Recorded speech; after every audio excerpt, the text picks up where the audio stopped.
Vamos entrar no capítulo 2, tá joia? Capítulo 2. Então você que está com a sua Bíblia aí, pode abri-la. Vamos ler até o verso 9. Vamos tentar dividir esse capítulo 2 em duas, ou quem sabe até em 3 mensagens. Tem coisa boa aqui para a gente extrair. Hoje nós vamos ficar até o verso 9. E o título da mensagem é Alerta contra os impostores. Quem abriu, diga amém. Bom, legal. Mesmo com vocês assentados, vamos fazer essa leitura. Na minha versão, está registrado da seguinte forma: assim como surgiram falsos profetas no meio do povo, também haverá falsos mestres entre vocês. Eles introduzirão heresias destruidoras, chegando a renegar o soberano Senhor que os resgatou, trazendo sobre si mesmos repentina destruição.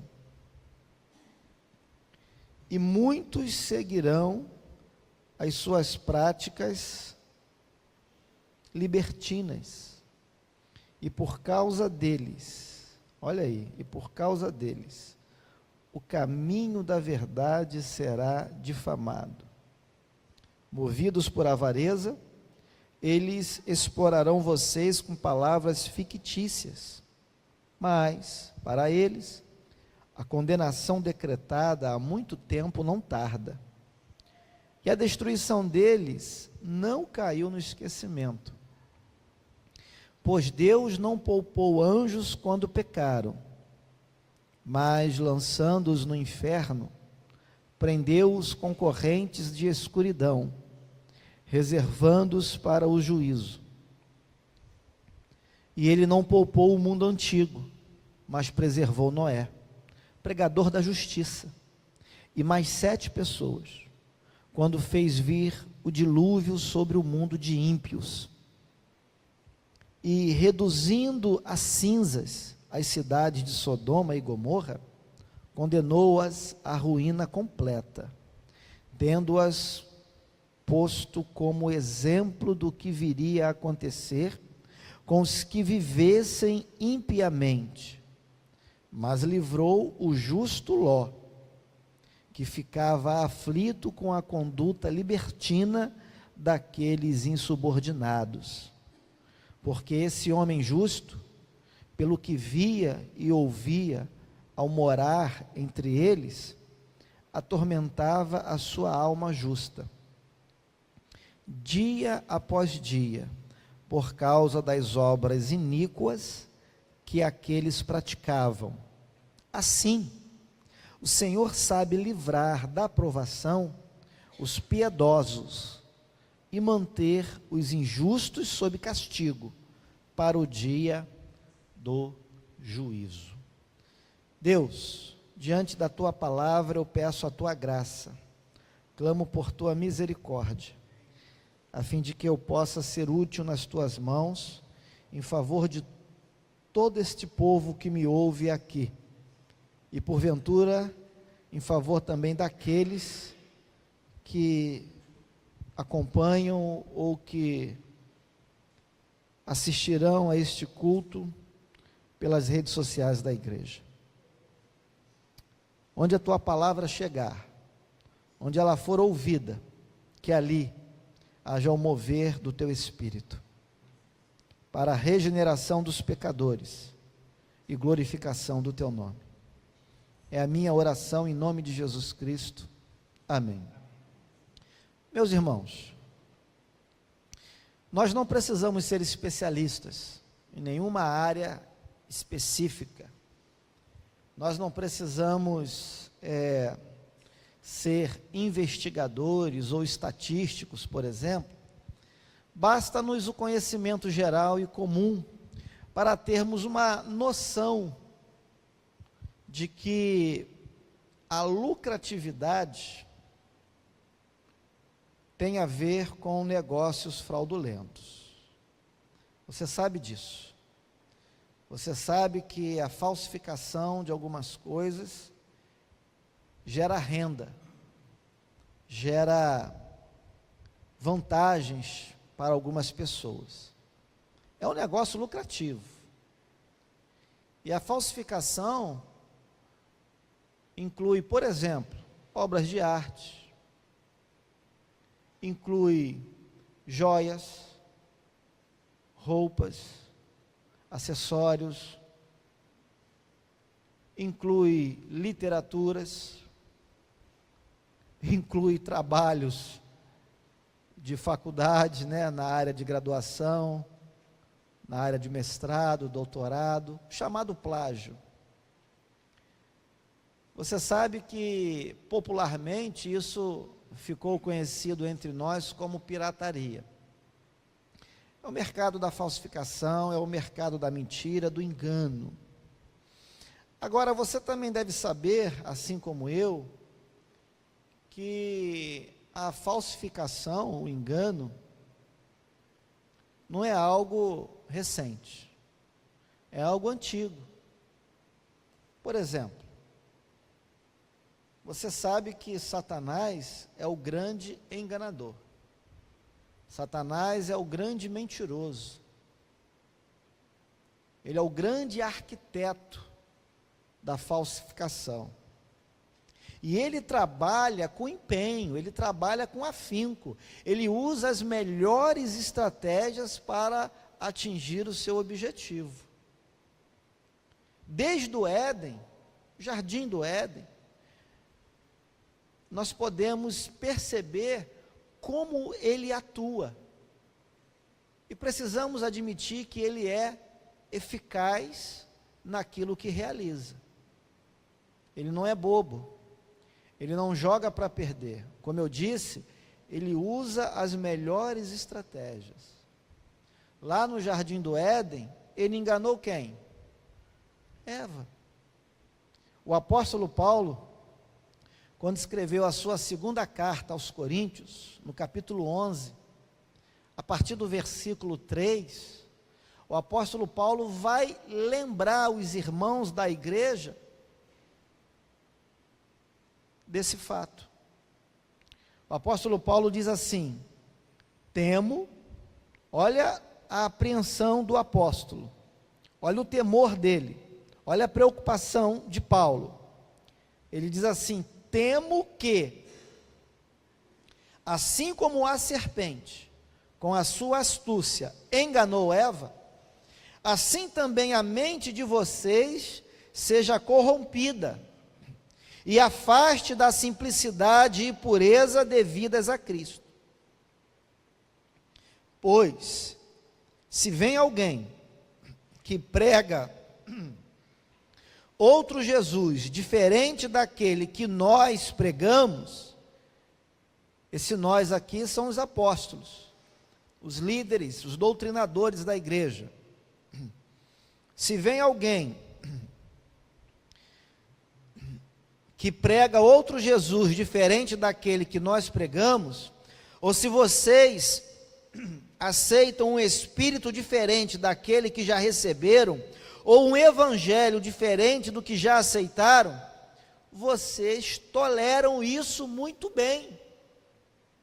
O apóstolo está preocupado com o evangelho falsificado que penetrava na igreja, com aqueles que se intitulavam apóstolos e causavam danos aos membros da igreja.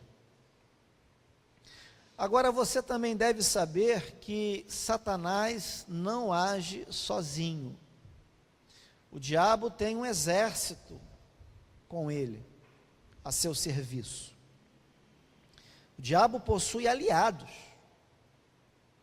que assim como ele, que é o general dessa turma aí, o grande mentor, o grande arquiteto do engano, da falsificação, são pessoas estrategistas também, pessoas que se articulam para minar o reino de Deus, para tentar frear a obra evangelística, missionária, para fazer com que as pessoas se desviem do reto caminho do Senhor, o caminho da justiça, do caminho da salvação. Por exemplo, no Evangelho de Mateus, capítulo 11, verso 38, o Senhor Jesus alertou as pessoas que o joio brota no meio do trigo. O trigo representa ali, na fala de Jesus, os verdadeiros discípulos, as pessoas que verdadeiramente são convertidas. O joio, você sabe então, que ao contrário disso, são os falsos cristãos, as pessoas que estão no meio só para causar confusão, só para causar o mal, fazem de conta que são, mas na verdade não são.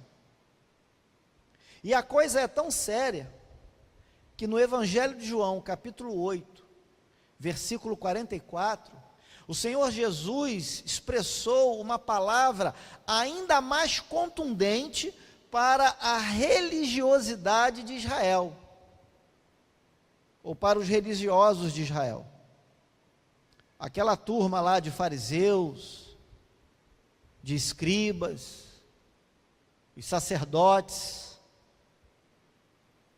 O Senhor Jesus vai dizer que aquela turma era filho do diabo. Hoje, se a gente diz isso em relação a algumas pessoas, alguns ficam escandalizados, assim como ficaram escandalizados quando Jesus proferiu essas palavras. Mas vejam que Jesus falou isso expressando a verdade, expressando a mais pura verdade. E nada melhor do que a verdade para combater o engano, para combater a mentira. Jesus classificou aquela religiosidade, aqueles religiosos, de filhos do diabo. Pessoas que estavam a serviço de Satanás, causando confusão no meio do povo de Deus, causando discórdia, tumulto, causando confusão. Agora, Satanás não possui apenas aliados a seu favor, pessoas que trabalham para ele. Satanás possui, além de pessoas aliadas a ele, Satanás possui também um falso evangelho, uma falsa mensagem. O apóstolo Paulo vai chamar a atenção para isso quando escreve aos Gálatas, no capítulo 1, a partir do versículo 6. Além de ter a seu favor pessoas trabalhando para si, e um falso evangelho a ser apresentado ao mundo, o diabo, de forma estratégica e astuta, há de apresentar ao mundo, pasmem, um falso Cristo. Um falso Cristo. O apóstolo Paulo disse isso quando escreveu a sua segunda carta aos Tessalonicenses.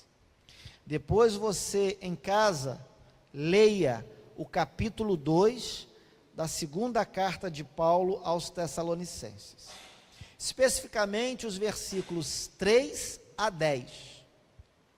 O diabo vai manipular o mundo de tal maneira que há de apresentar alguém como se fosse o verdadeiro Cristo, para que as pessoas o adorem, o sigam.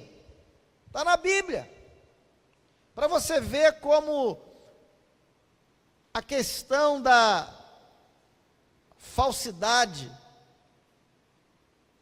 a questão da mentira, do engano, é muito séria na Bíblia e precisa ser tratado com atenção.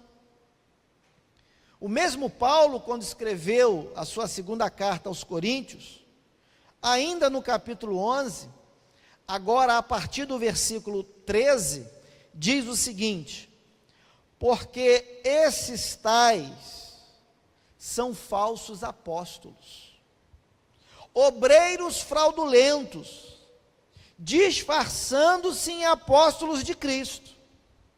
Paulo continua no versículo 14 dizendo: e não é de admirar, porque o próprio Satanás se disfarça em anjo de luz.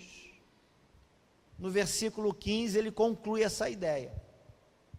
Portanto, não deveria surpreender que os seus próprios ministros se disfarcem em ministros de justiça. O fim deles será conforme as suas obras. Percebam que o apóstolo Paulo não está se referindo a seres espirituais, a demônios, popularmente falando. Paulo está se referindo a pessoas de carne e osso como ele, como os irmãos da igreja lá de Corinto, como você e como eu. Às vezes, quando a gente lê essa passagem, a gente pode ter a falsa ideia de que Paulo está se referindo a seres espirituais, especificamente falando aos anjos caídos. Não, Paulo está falando de homens, de seres humanos, de pessoas que estavam sob o serviço de Satanás, causando confusão, destruição dentro das igrejas. Aqui são pessoas como você e eu. Então, amados, sabendo disso, o apóstolo Pedro escreve a sua carta. E o propósito dele, aqui nesse trecho que nós lemos, é então de alertar os seus leitores sobre a existência, sobre o modo de agir, sobre os males causados e sobre o destino dos falsos mestres, a fim de que os cristãos da sua época não vivessem enganados, não se deixassem levar por qualquer bobagem, por qualquer mentira que eles escutassem, que eles ouvissem. O propósito do apóstolo Pedro é alertar as pessoas contra essas pessoas fraudulentas, que saem por aí enganando a boa fé dos irmãos, a boa fé dos cristãos. Então eu quero ver com vocês nessa noite alguns aspectos que o apóstolo Pedro relaciona aqui nesse trecho, a respeito desses falsos mestres. Então eu quero ver com vocês aqui, amados, 3 aspectos que Pedro elenca aqui para nos servir de alerta. O primeiro aspecto que o apóstolo Pedro levanta aqui está contido nos versículos 1, 2 e 3 do capítulo 2. Permitam-me ler novamente esses versículos. Pedro diz então o seguinte: assim como surgiram falsos profetas no meio do povo, também haverá falsos mestres entre vocês. Eles introduzirão heresias destruidoras, chegando a renegar o soberano Senhor que os resgatou, trazendo sobre si mesmos repentina destruição. E muitos seguirão as suas práticas libertinas, e por causa deles o caminho da verdade será difamado. Motivados por avareza, eles explorarão vocês com palavras fictícias, mas para eles a condenação decretada há muito tempo não tarda, e a destruição deles não caiu no esquecimento. Queridos, o apóstolo Pedro aqui está fazendo uma caracterização dos falsos mestres. É isso que está em jogo aqui nesses 3 primeiros versículos. E o quadro pintado pelo apóstolo Pedro, como você já percebeu aqui, não é bom. Aliás, é um dos piores possíveis. Trata-se de uma imagem, de uma caracterização muito desagradável. Como é que os falsos mestres são caracterizados aqui pelo apóstolo Pedro? Você percebeu? Em primeiro lugar, há a característica do engano. O apóstolo Pedro se refere ao engano, ou a essa característica, como heresias destruidoras. Olha para o versículo 1. Essa expressão usada por Pedro está no primeiro verso. Heresias destruidoras. Queridos, o que isso significa?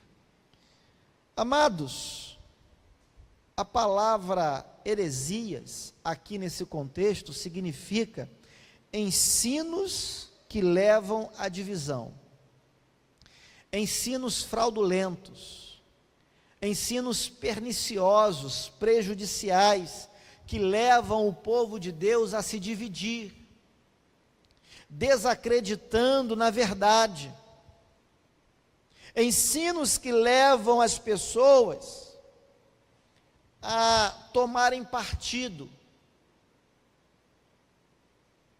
de um em relação ao outro, ensinos que causam racha, rixa, discórdia, tumulto dentro da igreja, discussões infundadas, biblicamente inverídicas, que acabam minando a boa-fé das pessoas, acabam causando confusão.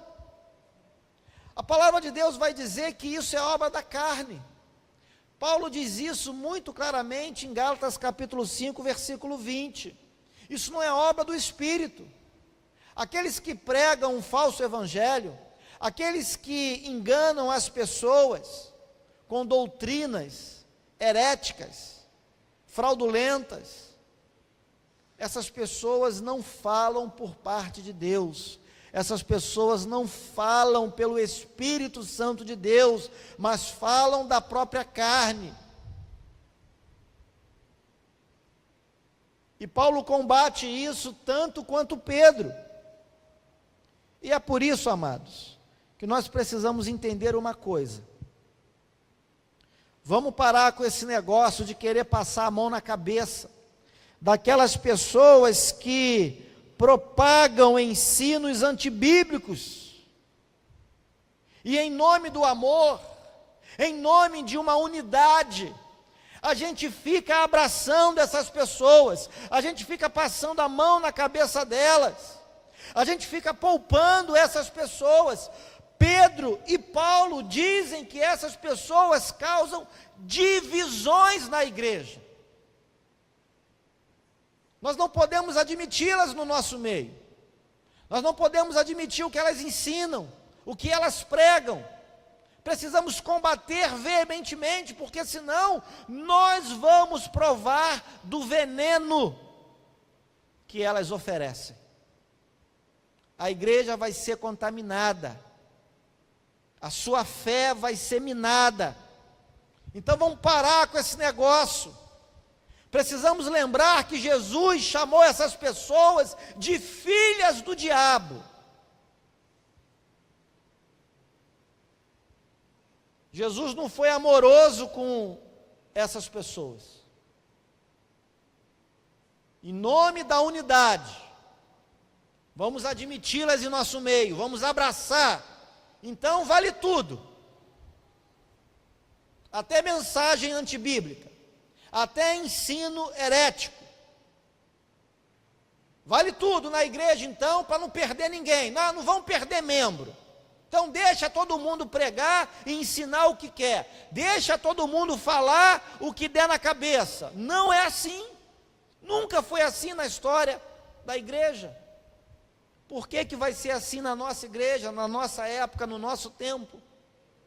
Essas pessoas vêm a serviço do diabo, querendo enganar vocês, querendo destruir a igreja do Deus vivo. Não devemos ter comunhão com essas pessoas, não devemos admiti-las no nosso meio, devemos botá-las para correr. Aqui não, aqui é Bíblia, aqui é boa teologia, aqui é a palavra de Deus, aqui é a sã doutrina, aqui é o Evangelho. Heresia é da porta para fora. Segunda característica aqui é a negação. Você percebeu? Olha o que o apóstolo Pedro vai dizer aqui. Eles introduzirão heresias destruidoras, chegando a renegar o soberano Senhor que os resgatou. Amados, os falsos mestres são pessoas mais conhecidas pelo que negam do que pelo que afirmam. Você já percebeu isso? Pois é. Você quer identificar um falso mestre? Quer identificar? Basta você perceber aquilo que eles negam. Por exemplo, os falsos mestres costumam rejeitar a inspiração, a suficiência, a autoridade e a inerrância da Bíblia. Para eles, os milagres contidos aqui são fábulas. Dizer que Jesus ressuscitou morto, andou sobre o mar, andou sobre as águas, acalmou a tempestade, dizer que o mar se abriu e o povo de Israel passou a pé seco, a pé firme, tudo isso incomoda os falsos mestres. Eles não admitem, não aceitam os milagres. Para eles os milagres são fábulas, são invenções, são figuras de linguagem. Naquilo que a Bíblia os contraria, eles não aceitam. Querem vir com uma outra interpretação para continuar com a sua vida licenciosa, pecaminosa. Então, para eles, a Bíblia só tem autoridade, só é válida naquilo que lhes convém. Quando a Bíblia os confronta, eles negam a Bíblia. Eles negam a autoridade da Bíblia, a inspiração da Bíblia. Eles querem atualizar a Bíblia. O que Paulo ensinou, o que Pedro ensinou, o que os apóstolos pregaram e doutrinaram a igreja, ou as igrejas do primeiro século, não serve mais.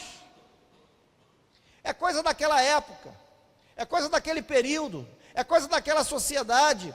Os princípios vão sendo negados, vão sendo relativizados.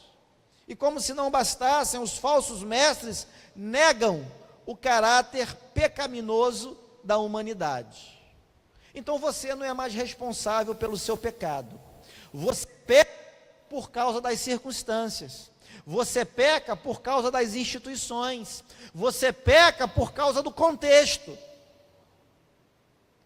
Quando a Bíblia está dizendo que o ser humano, por natureza, é alguém caído, é alguém que precisa se arrepender, é alguém que caminha a passos largos para o inferno e que precisa ser resgatado por Deus.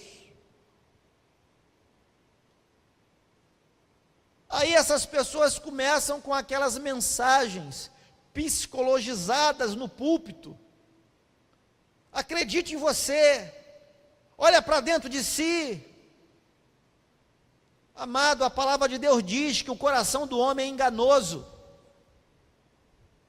A palavra de Deus diz que só quem conhece o nosso coração é Deus. Nem você mesmo conhece o seu coração. Nem você mesmo é capaz de discernir exatamente todas as suas emoções, todos os seus desejos. Existem coisas que você quer fazer, quer falar. Existem coisas que você planeja que não tem nada a ver com a vontade de Deus.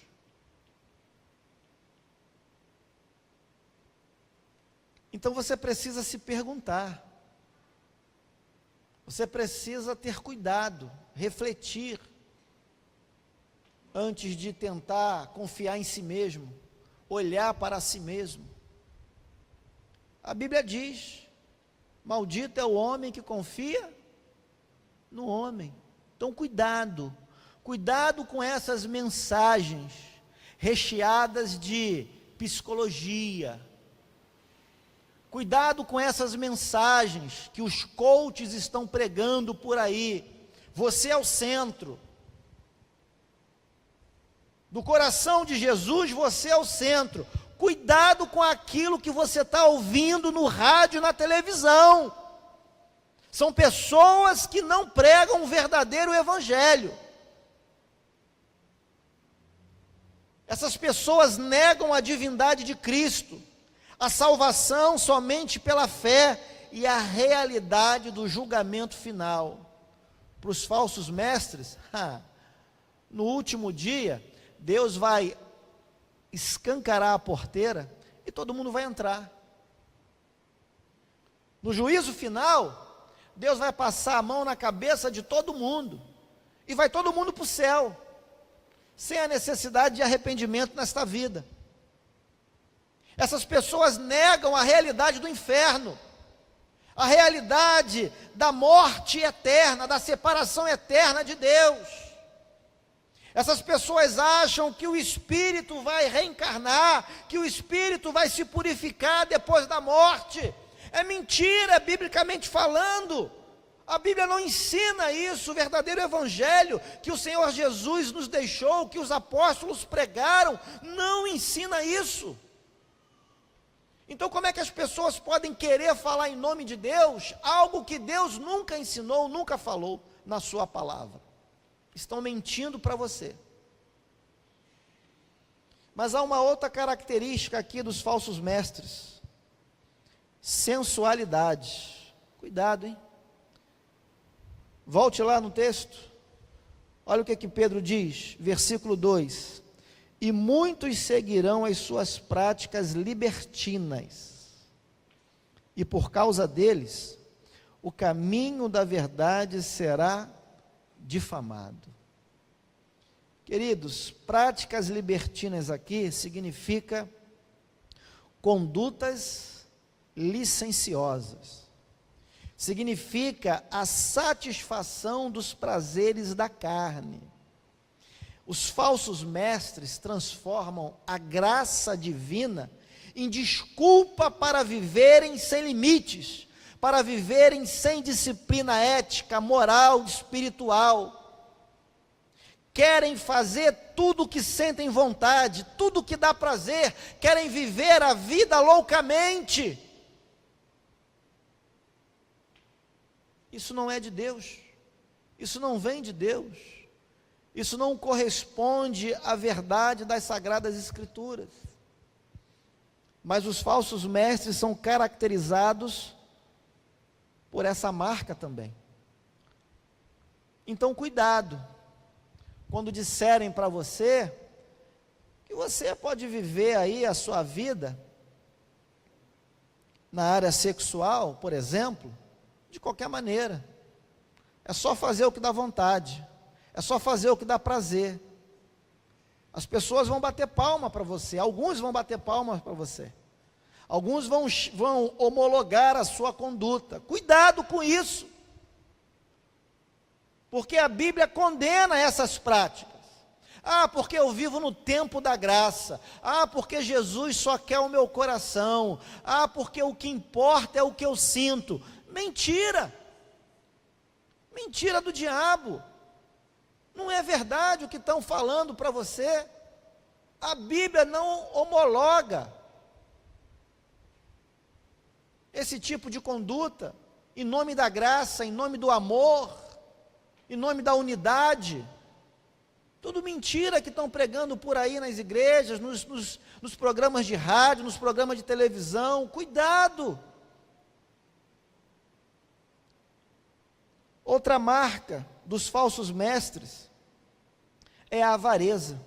Olha o versículo 3, o que diz aí? Movidos por avareza, eles explorarão vocês com palavras fictícias, palavras enganosas, palavras mentirosas. Você já viu alguém vendendo a água do Rio Jordão? o feijão milagroso que cura a Covid? Você já viu alguém vendendo lenço com suor? O travesseiro onde você bota a sua cabeça e deita? É mentira do diabo, é falso mestre, é falso evangelho. Não acredite nessas histórias. Essas pessoas querem tirar o seu dinheiro. Elas são capazes de ir para frente da televisão e mandar você dar tudo para eles. Dar a sua casa, dar a sua aliança, dar o seu carro. Elas querem dinheiro, elas querem ficar ricas em nome da religião. Falso mestre, falso evangelho, falsa doutrina. É preciso ter coragem para combatê-los. É preciso ter coragem para enfrentá-los, biblicamente falando, à luz da palavra de Deus. Não podemos admitir isso, como se isso fosse o verdadeiro evangelho, como se essas pessoas fossem verdadeiros cristãos. Não são. São pessoas fraudulentas, a serviço do inferno, para causar confusão no meio da igreja de Deus. Não nos representam, não representam o verdadeiro evangelho do Senhor Jesus Cristo. Mas tem um segundo aspecto. Além da caracterização dos falsos mestres, o apóstolo Pedro aqui vai agora falar da destruição dos falsos mestres. Vamos ler novamente o nosso trecho inicial, agora a partir do versículo 4, do versículo 3 até o verso 9, ou melhor, do 3 ao 6 e depois o verso 9. Pedro então diz o seguinte, verso 3: movidos por avareza, eles explorarão vocês com palavras fictícias, mas para eles, grifa isso aí na sua Bíblia, para eles a condenação decretada há muito tempo não tarda, e a destruição deles não caiu no esquecimento, pois Deus não poupou anjos quando pecaram, mas lançando-os no inferno, prendeu-os com correntes de escuridão, reservando-os para o juízo. E ele não poupou o mundo antigo, mas preservou Noé, pregador da justiça, e mais 7 pessoas, quando fez vir o dilúvio sobre o mundo de ímpios. Verso 6: e reduzindo a cinzas as cidades de Sodoma e Gomorra, condenou-as à ruína completa, tendo-as posto como exemplo do que viria a acontecer com os que vivessem impiamente. Versículo 9: assim, o Senhor sabe livrar da provação os piedosos e manter os injustos sob castigo para o dia do juízo. Amados, o apóstolo Pedro aqui não via nenhuma esperança para os falsos mestres. Você percebeu? Às vezes a gente fica aqui, coitadinho, queridinho, mas quem sabe isso, mas quem sabe aquilo. O apóstolo Pedro é muito claro, é muito contundente, é muito incisivo. Pedro está dizendo, amados, que para essas pessoas a condenação é certa, a condenação virá. Deus não vai poupá-las, Deus vai tratá-las com o devido rigor. Pedro está dizendo isso aqui, amados. A destruição dessas pessoas é certa, assim como você e eu estamos vivos aqui e agora, nesta noite. E para confirmar a convicção da sua tese, a veracidade daquilo que ele está dizendo, Pedro então, ele vai fazer uso de 3 exemplos aqui na palavra. O primeiro exemplo que o apóstolo Pedro utiliza tem a ver com os anjos caídos. Olha o versículo 4. Pedro diz assim: pois Deus não poupou anjos quando pecaram, mas lançando-os no inferno, prendeu-os com corrente de escuridão, reservando-os para o juízo. O apóstolo Pedro aqui está fazendo alusão aquela rebelião causada, deflagrada por Lúcifer, lá no céu. Lá no céu. Você sabe que Lúcifer tentou ser como Deus. Lúcifer, ele se envaideceu, ele encheu o seu coração de orgulho, de soberba. E ele quis tomar o lugar de Deus. Veja, ele quis ser parecido como Deus. Aliás, mais do que isso, né? Ele quis ser o próprio Deus. E Deus diz na sua palavra: a minha glória eu não a divido com ninguém. E Lúcifer quis a glória de Deus para si. E o que aconteceu com ele? Ele foi banido da presença de Deus, ele foi banido do céu. E a Bíblia vai dizer que com ele, cerca de 1/3 dos anjos foram também. É a esse fato que o apóstolo Pedro está se referindo, para confirmar a sentença de juízo contra os falsos mestres. Assim como Deus reservou os anjos caídos para o dia do juízo, a Bíblia está dizendo que esses falsos mestres experimentarão também o juízo de Deus sobre a vida deles. Esse é o primeiro exemplo. Pedro dá o segundo exemplo para confirmar a sua palavra. E o segundo exemplo agora está no versículo 5. Ele diz assim: ele não poupou o mundo antigo, mas preservou Noé, pregador da justiça, e mais 7 pessoas, quando fez vir o dilúvio sobre o mundo de ímpios. O segundo exemplo aqui, amados, tem a ver com o dilúvio. O dilúvio, você deve se lembrar, ele foi anunciado durante 120 anos. É muito tempo, não é? É muito tempo. Assim como para alguns, parece ser muito tempo e algo até repetitivo, a gente ficar aqui, semana após semana, pregando o Evangelho, ensinando as Sagradas Escrituras, tentando levar os pecadores ao arrependimento, para que sejam poupados do juízo final, da ira de Deus, da mão de Deus sobre as suas vidas. Parece algo até incômodo, parece algo que, sabe, que para muita gente não é bem-vindo, mas a igreja está aqui, assim como Noé esteve no Antigo Testamento, dando testemunho de Deus, pregando, falando do juízo que viria. Hoje a igreja faz algo semelhante. Quando a gente convida as pessoas para o culto, quando a gente abre a palavra de Deus, prega a palavra, explica a palavra, ensina a palavra, aplica a palavra, a gente está fazendo algo semelhante a Noé. Pode ser até repetitivo. Mas eu vou ouvir o pastor falar de novo. Vai ouvir. Aquela geração ouviu o testemunho de Noé durante 120 anos.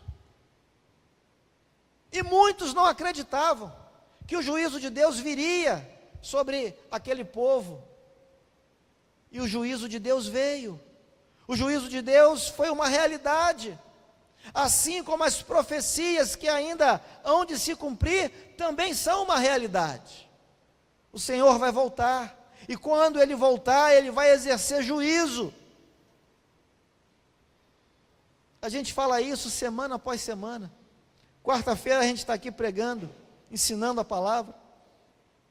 Sexta-feira a gente está orando, meditando na palavra. Domingo a gente está aqui pela manhã, à noite, a igreja está aqui. Há 67 anos essa igreja está aqui, pregando as mesmas coisas, pregando a mesma mensagem. A Bíblia diz que o juízo virá a seu tempo, pode acreditar. A Bíblia diz que o Senhor destruiu todo aquele povo, teve que fazer tudo de novo, e só Noé e a sua família foram poupados. Aqueles homens não acreditaram na mensagem de Noé, ridicularizaram Noé, fizeram pouco caso dele. Assim como algumas pessoas ridicularizam a igreja, fazem pouco caso da igreja, não acreditando na mensagem que a igreja prega e oferece. Mas Pedro está dizendo, amados, que a destruição dessas pessoas é certa, há de acontecer. E o terceiro exemplo que Pedro utiliza aqui, para confirmar o que ele está dizendo, tem a ver agora com a destruição de Sodoma e Gomorra. Versículo 6, olha para a sua Bíblia. O que Pedro vai dizer aí agora?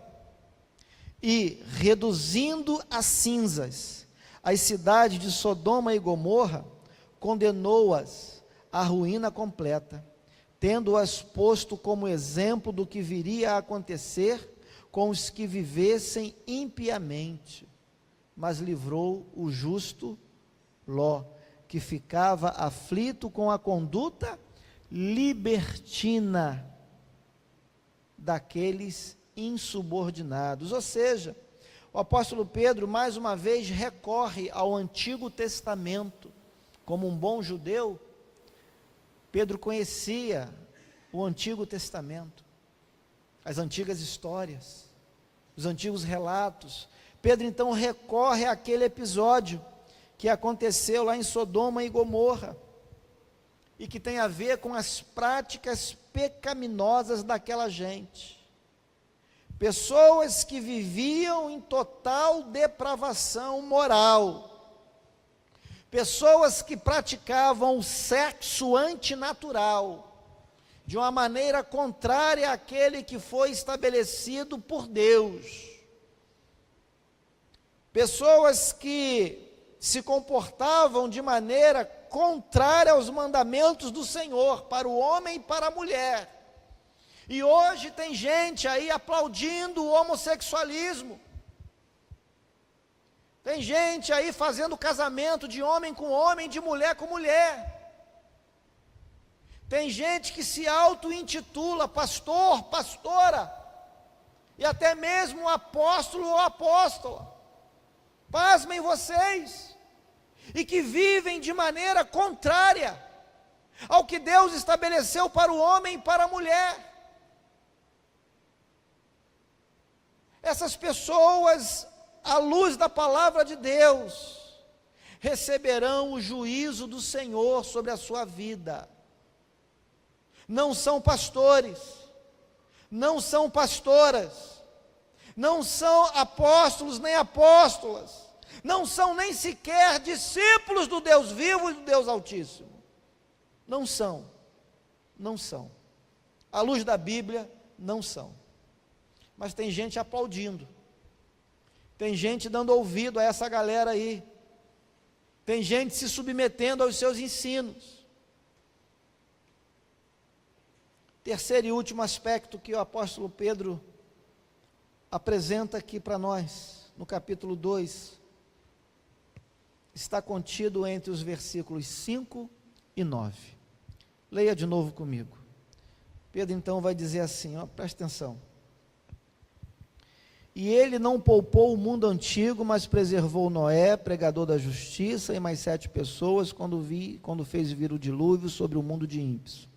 E reduzindo a cinza as cidades de Sodoma e Gomorra, condenou-os à ruína completa, tendo-as posto como exemplo do que viria a acontecer com os que vivessem impiamente, mas livrou o justo Ló, que ficava aflito com a conduta libertina daqueles insubordinados. Porque esse homem justo, pelo que via e ouvia ao morar entre eles, atormentava a sua alma justa dia após dia, por causa das obras iníquas que aqueles praticavam. Assim, o Senhor sabe livrar da aprovação os piedosos e manter os injustos sob castigo para o dia do juízo.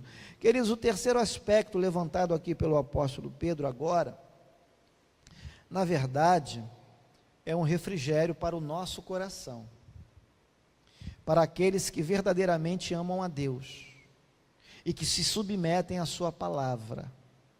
É uma garantia, é um encorajamento, é uma palavra de esperança, de renovo para nós.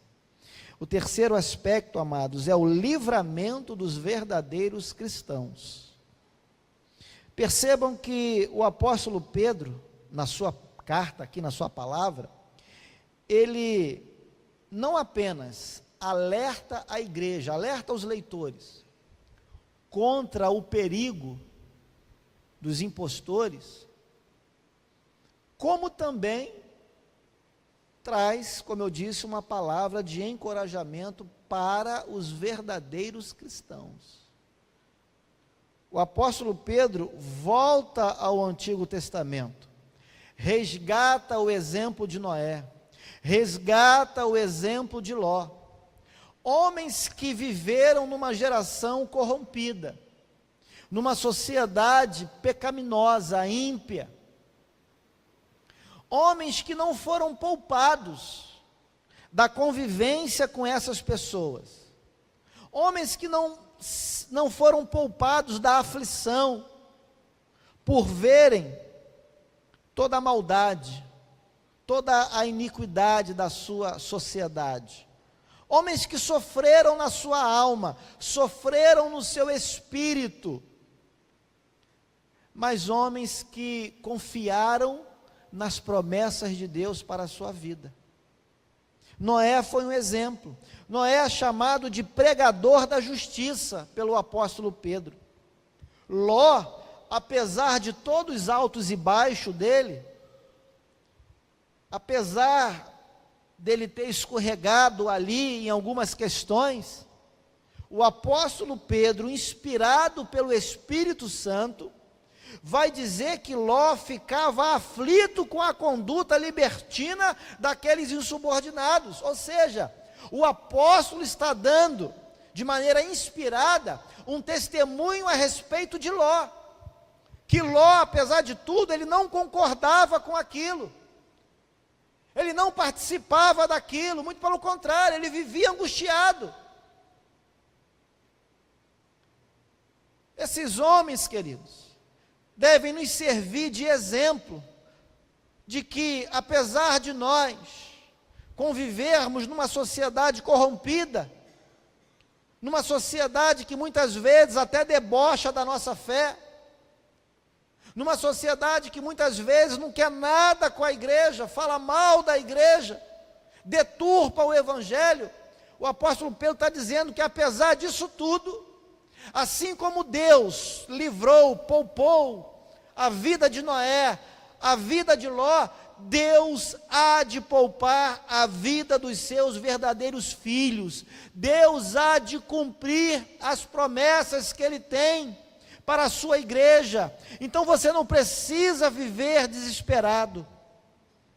Apesar do seu choro, apesar do seu lamento, apesar da sua angústia, saiba que você, assim como Noé e como Ló, há de ser guardado pelo poder do Senhor Jesus Cristo. Aquele que começou a boa obra na sua vida, é fiel para cumpri-la, para completá-la. O mundo vai de mal a pior, queridos, mas saiba que a sua fé em Cristo Jesus há de te poupar da ira que há de vir sobre aqueles que não se arrependerem. Deus poupou Noé e a sua casa. Deus poupou Ló, porque mantiveram a sua fé em Deus. Então, amados, 3 aplicações dessa mensagem para a sua vida. Primeira aplicação, anote aí. Procure conhecer as Escrituras Sagradas. Procure ler, investigar, aprender mais a respeito do que elas dizem. Sabe por quê? Porque somente nas Sagradas Escrituras é que você vai ter a revelação de toda a verdade que precisamos saber a respeito de Deus e dos planos que Ele tem para a nossa vida. Cuidado, porque algumas religiões, alguns grupos religiosos, estão colocando outros livros, outras literaturas, em pé de igualdade com a Bíblia, ou até mesmo acima dela. Então, cuidado com isso. Deus se revela na sua palavra. Aquilo que você precisa saber a respeito de Deus, a respeito de si mesmo, a respeito da sua condição pecaminosa e do caminho para a sua salvação, para a sua regeneração, tudo isso está revelado aqui, nas Sagradas Escrituras. Então procure aprender mais, conhecer mais sobre as Escrituras Sagradas. Segunda aplicação: afaste-se, de uma vez por todas, dos falsos mestres. Ah, mas é o amor, cuidado. Ah, mas é a unidade, cuidado. Amor que não nos leva a se submeter a Deus e a sua vontade, obviamente, não é amor verdadeiro. Não é amor verdadeiro. Não vale a pena se unir com aquilo ou com aquele que Deus abomina. Não vale a pena. É arrumar briga com Deus. Você quer arrumar briga com Deus? Você quer arrumar briga com Deus? Cuidado. Afaste-se dessas heresias. Afaste-se desses falsos ensinos, desse falso evangelho. Afaste-se dessas pessoas que andam propagando heresias por aí, causando divisão na igreja, causando rixa, briga, facção, partidarismo. Afaste-se dessas pessoas. Estão a serviço do diabo, não estão a serviço de Deus. Foi isso que Paulo disse, foi isso que Jesus disse. Elas não entram no reino de Deus e ainda impedem que outras pessoas entrem, porque impedem-nas de conhecerem a verdade, a verdadeira verdade. Então afaste-se dessas pessoas, para o seu próprio bem, para o bem da sua própria família. Terceira aplicação: confie em Deus, confie nas promessas do Senhor. Saiba que a punição dos ímpios, dos iníquos, é certa. Você acha que está demorando, mas Deus sabe exatamente o momento de agir, e Ele vai agir. Não duvide disso nunca. Tenha como certa a ação de Deus contra essas pessoas.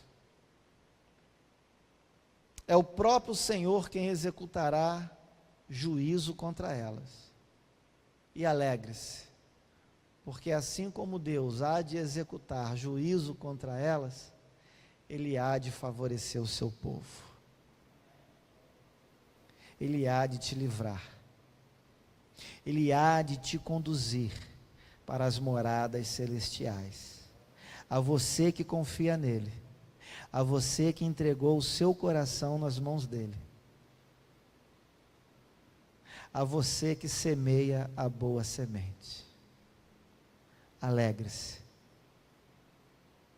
Alegre-se, porque há bênçãos de Deus para a sua vida. Há promessas para a igreja do Senhor. Amém? Vamos orar? Querido Deus e eterno Pai, ajude-nos a confiar em Ti, que cada vez mais a nossa fé possa estar depositada unicamente no nosso Senhor e Salvador, naquele a quem o Senhor propôs como substituto, como alguém que tomou aquela cruz no nosso lugar. Ajuda-nos a acreditar. Fortaleça, Senhor, a nossa fé. Fortaleça também o nosso testemunho cristão, para que possamos fazer como Noé, que foi um testemunho vivo na sua geração e anunciou o teu juízo. Que possamos também, Deus, levar o teu evangelho a todas essas pessoas que convivem conosco. Ajuda-nos, ó Deus, a discernir os verdadeiros mestres da tua palavra daqueles que são impostores, que negam a inspiração da tua palavra, a suficiência, a inerrância e a autoridade dela, que negam o caráter pecaminoso da humanidade, que negam a divindade do teu Filho, a salvação somente pela fé e a realidade do julgamento final. Ajuda-nos a discernir tudo isso, Pai, para que nos afastemos dos que vivem de maneira sensual, licenciosa, indisciplinada. Abençoa o teu povo, a tua igreja. Ajuda, Senhor, aquele que ainda não crê, a crer. Ajuda-o, ó Deus, a se arrepender. Ajuda-o, ó Deus, a confessar o teu Filho como Senhor e Salvador da sua vida. É como oramos em nome de Cristo Jesus. Amém.